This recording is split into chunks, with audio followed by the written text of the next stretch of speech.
नमस्कार, मैं हूँ अलका नेगी तोमर। आज हम चर्चा करेंगे चित्रगुप्त महाराज की। चित्रगुप्त महाराज कायस्थों के पिता माने गए हैं। कथा प्रारंभ करने से पहले अनुरोध करूँगी कि आप इस चैनल को लाइक, सब्सक्राइब व शेयर अवश्य करें। आपके कमेंट्स भी हम चाहते हैं। एक बार युधिष्ठिर जी ने पितामह भीष्म से पूछा, कृपया बताएं कि कायस्थ समाज के पितृपुरुष कौन हैं व उनका जन्म वृतांत क्या है।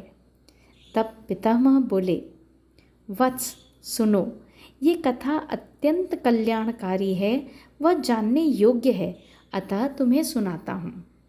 सृष्टि के प्रारंभ में क्षीर सागर में शेष शैया पर विराजमान श्री विष्णु के नाभि कमल से श्री ब्रह्मा जी का प्रादुर्भाव हुआ। श्री विष्णु की आज्ञा से ब्रह्मा जी ने सृष्टि की रचना की। उनके समस्त शरीर से मानव, दानव, दैत्य, पिशाच, पशु, पक्षी, सरीसृप, वृक्ष, पर्वत, नदी, नाले और भी अन्य जीवों का प्राकट्य हुआ। तब धर्म की रक्षा हेतु उन्होंने धर्मराज को यमलोक में बसने का आदेश दिया।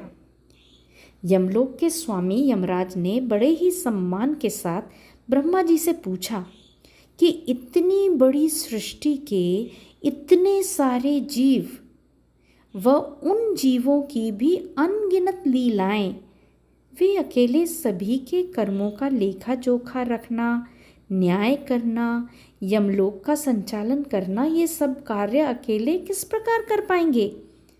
तब ब्रह्मा जी ने उन्हें निश्चिंत होकर यमलोक जाने का आदेश दिया व अपने हिसाब से काम प्रारंभ करने की अनुमति दी। इसके पश्चात वे गहन तपस्या में लीन हो गए। 1000 वर्ष के तप के बाद जब उनकी आँख खुली तो देखते हैं कि उनकी काया से एक पुरुष प्रकट हो रहा है। ये पुरुष श्याम वर्ण का था। इसका शरीर सुडौल व गर्दन शंख के आकार की थी। इस पुरुष की एक भुजा में कलम व दूसरी में दवात थी। इसे देखकर ब्रह्मा जी चौंके और उन्होंने उससे पूछा, तुम कौन हो? सुनकर वह पुरुष बोला, मैं तो आप ही की काया से प्रकट हुआ हूँ, अतः आप ही का पुत्र हूँ। आप ही मेरा नामकरण कीजिए, वह आदेश दीजिए, मैं आपकी क्या सेवा कर सकता हूँ।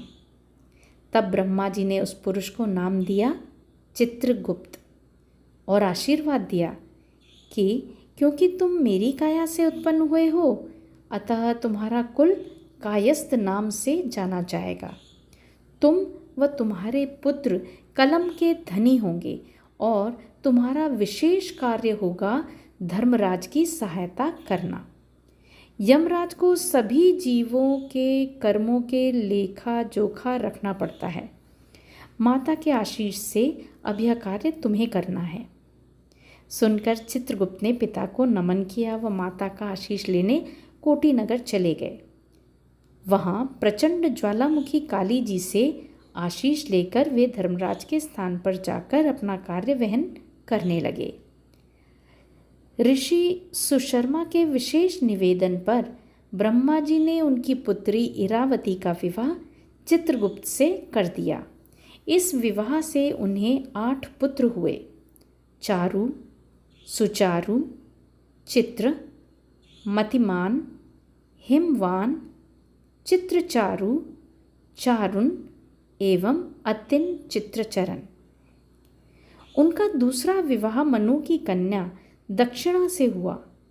इनसे उन्हें 4 पुत्र हुए, भानु, विभानु, विश्वभानु व वीर्यवान। इनमें से चारु मथुरा में जाके बस गए, इसलिए उनके पुत्र मथुरा कहलाए। सुचारु गौड़ आकर बस गए, इसलिए उनके कुल रत्न गौड़ कहलाए। चित्रभट्ट नामक नदी के तट पर बस गए, इसलिए उनके पुत्र भटनागर कहलाए। भानु श्रीवास नगर में स्थापित होने के कारण श्रीवास्तव कहलाए। हिमवान अंबाजी दुर्गा की आराधना करके अंबाजी नगर ठहर गए, अतः अम्बष्ट कहलाए। मतिमान सक्सेन नगर में बस गए, अतः सक्सेना नाम से विख्यात हुए। इसी प्रकार से चित्रचारु के पुत्र निगम, अरुण के पुत्र कुलश्रेष्ठ, चित्रचरण के पुत्र कर्ण व विश्वभानु के पुत्र वाल्मीकि कहलाए। कायस्थों की यह 12 प्रजातियां उनके पितृपुरुष चित्रगुप्त की भुजाएं हैं। ये सभी कायस्थ पुरुष माता की कृपा से आज भी कलम के धनी हैं।